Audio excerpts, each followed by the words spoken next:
Okay, welcome to Finger Lakes Financial's YouTube page, where I'm going to try to unravel some confusion that may come with some investment products and some insurance products. Today, I'm going to try to cover term life insurance.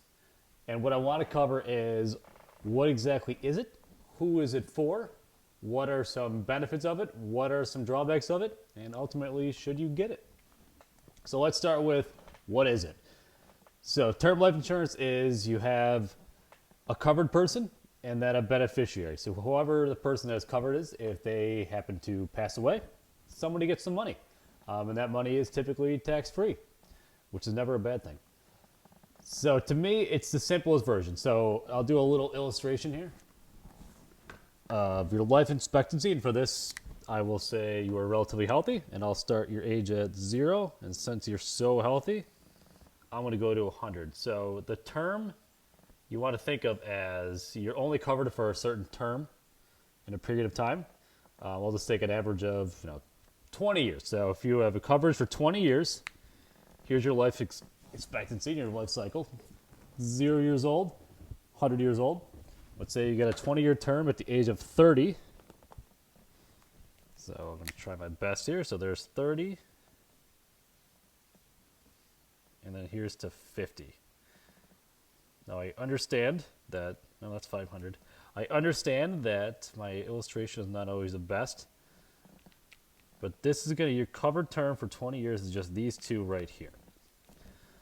So the day before 30, let's say you're not covered, you get it on your 30th birthday, you have no coverage. And then the day after your 50th birthday, you have no coverage. So the policy starts here and finishes right here. So if something were to happen to you the minute after your coverage period, you are no longer covered. And this is a dynamite illustration. I totally understand. But what are the benefits of it? Outside of that, which seems to be, it could be a drawback, but some of the benefits are you can generally get the biggest policy for the least amount of money, so it can be the most cost effective.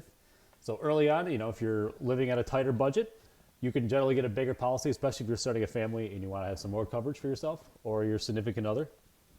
You can get a pretty big policy for a relatively cheap price by comparison to some other life insurance products.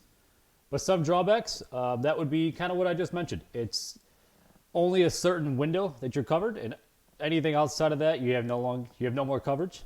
So that's something to think about. Sometimes you want to do a hybrid policy, but we'll save that for another video. But what you want to think about is who is it actually for? So this is for oftentimes younger families, again, going on the tight budgets.